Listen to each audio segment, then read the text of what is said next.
Então, vamos dar continuidade à nossa revisão aqui de espectroscopia atômica. E agora a gente vai falar do forno, né? O forno de grafite, também chamado de atomizador eletrotérmico. Então, o que que esse forno vai ter de especial? Ele vai ter uma análise de forma descontínua, né? Diferente da chama, que constantemente entrava, né, a amostra e era queimada ali, o forno não. O forno ele vai ter ele é um espaço confinado, né, com condições químicas e térmicas controladas e que tu vai ter uma menor quantidade de matéria que tu vai colocar ali.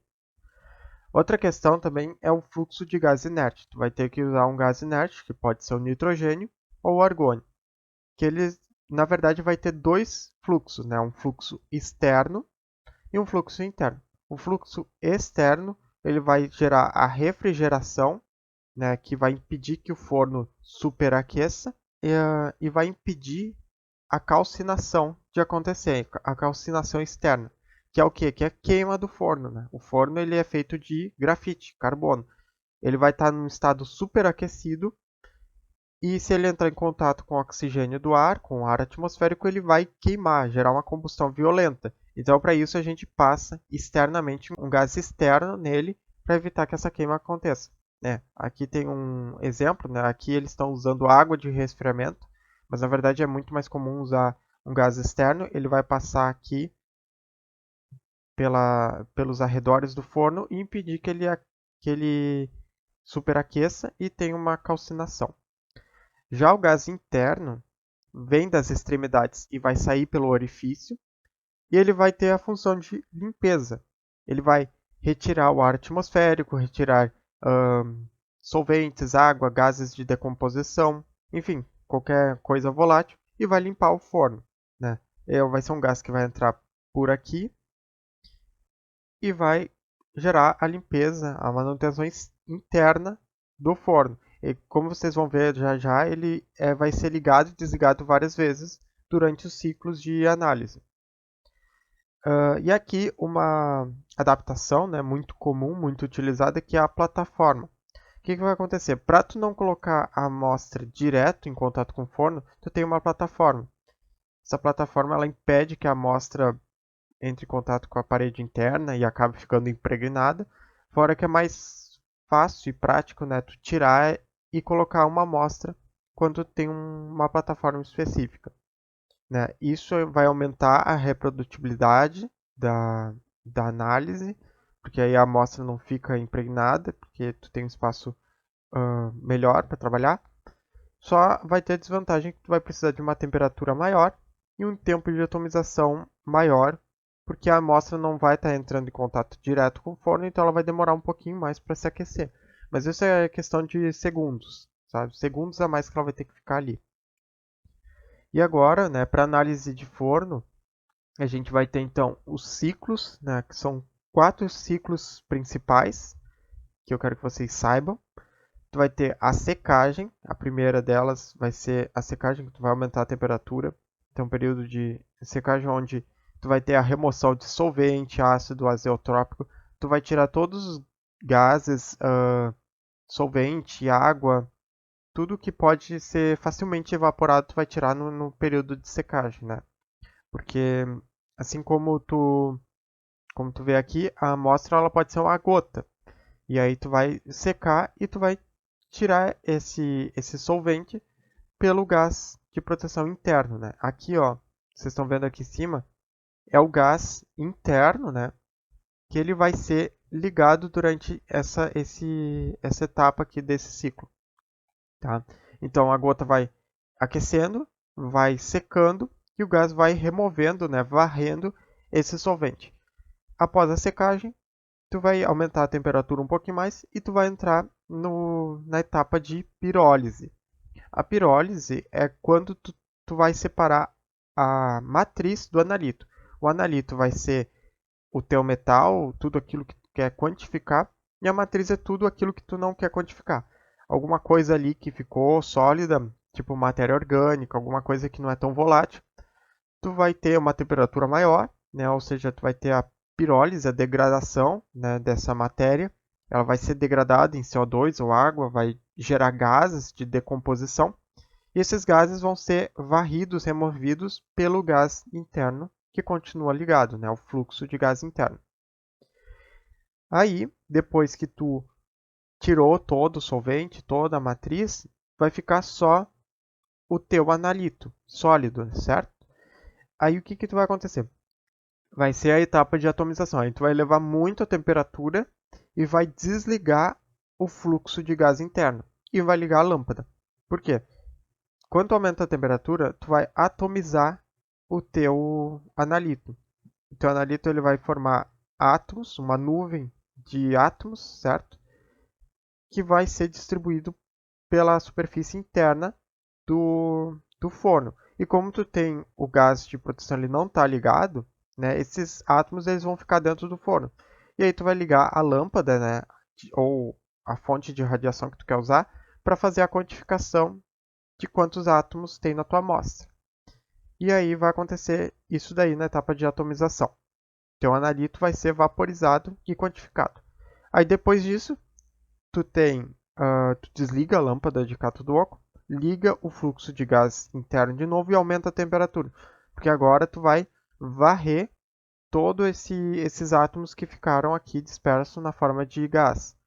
Então tu vai ter a limpeza, né, a etapa da limpeza, tu vai aumentar a temperatura um pouquinho mais para que toda a tua amostra, todo o sólido que tenha ficado aqui eventualmente evapore, né, seja convertido para gás e todo o gás seja limpo, né, seja transferido para fora. E aí depois, posteriormente, vai ter uma etapa de resfriamento.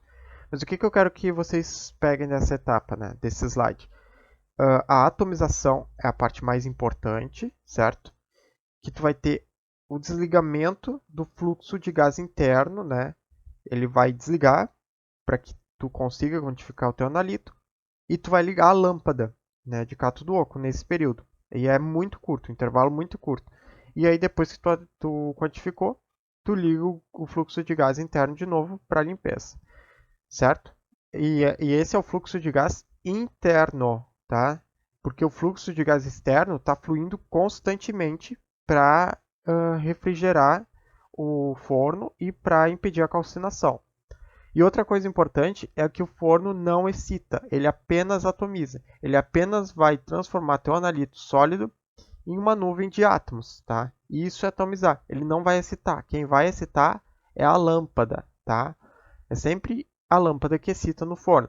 Diferente da espectroscopia de chama, a chama conseguia excitar e atomizar ao mesmo tempo, né? Em alguns casos, quando vai fazer emissão, a chama ela tem a função de excitar ao mesmo tempo que atomiza os átomos, né? A chama vai fazer tudo, na verdade, a secagem, a pirólise, a atomização e a excitação, né? Claro que tu também pode usar a lâmpada, né, em algumas técnicas de absorção, porque para alguns átomos vai ser necessário a absorção de determinada quantidade de radiação específica, né? Mas a chama tem a capacidade de excitar também. Então aqui é o esqueminha, né, dos ciclos mostrado novamente. Tu vai ter então a secagem, né, a elevação gradual da temperatura. E aí depois tu tem a pirólise, que vai aumentar e vai permanecer constante com a degradação da matriz. E aí depois tu vai ter a parada dos gases, né, tu interrompe o fluxo de gás interno. A atomização, que tu eleva muito a temperatura em um período curto de tempo. E aí liga a lâmpada, né? E aí depois tu desliga a lâmpada, liga o fluxo de gás novamente e tem a limpeza. A limpeza aqui nesse caso está acontecendo na mesma temperatura da atomização.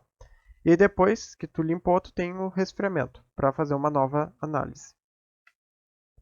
E aqui é um outro gráfico que pode ser importante, né? Pode cair, que é a de absorção integrada por temperatura. O que ele está nos dizendo? Aqui é a absorvância das moléculas, tá? E aqui é a absorvância dos átomos durante o aquecimento, durante o ciclo de análise do forninho aqui. Então, tu vai ter a absorvância das moléculas até certo ponto que elas vão cair e aí tu vai ter um aumento da absorvância de átomos, certo? O que está acontecendo aqui? Na verdade, vai ser então esse período, o aquecimento inicial, vai ser a secagem, né? A secagem vai ter as moléculas de água e geração de gases e vapores, que são moléculas, então ele tem absorvância alta. A pirólise está aumentando ainda mais a temperatura e degradando a matéria. Então, tu vai ter essas mais formação de gases, né, e moléculas que vão gerar maior absorvância. Aí chega um certo ponto que a absorvância de moléculas cai. E aí tu tem a absorvância de átomos. Por quê? Tu está acontecendo a atomização. Ou seja, as moléculas estão sendo degradadas e transformadas em átomos, certo? Aqui a quebra de moléculas está gerando dois átomos, tá? Então é isso que vai acontecer dentro do forno, né? Então a temperatura de pirólise ela vai aquecer mais ou menos nessa faixa. A temperatura ideal que ela vai parar vai ser aqui, onde tem a maior concentração de moléculas. Por quê? Porque ele vai varrer essas moléculas embora. Aí a partir desse ponto aqui, tu vai aumentar a temperatura até esse ponto aqui de atomização, onde tu tem a maior quantidade possível de átomos. E é aqui que tu vai fazer a leitura.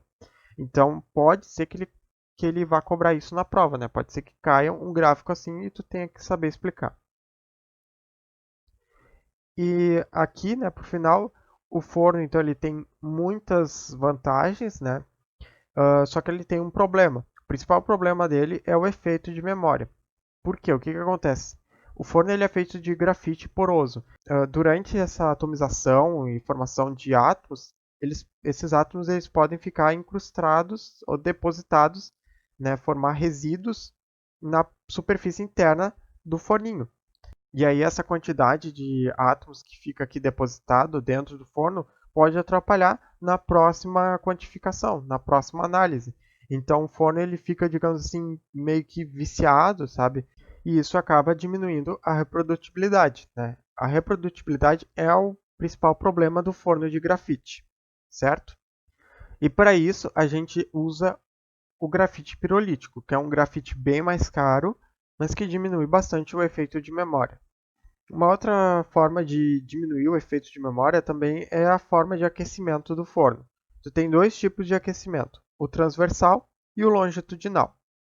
O aquecimento longitudinal ele é feito de forma que a parte interna, o centro do forno, seja muito mais aquecido do que a borda, né, a parte externa. Tu vai ter aqui então uma parte muito mais aquecida e uma muito mais fria, né? O centro do forno é mais quente que as extremidades. E isso contribui muito com o efeito de memória.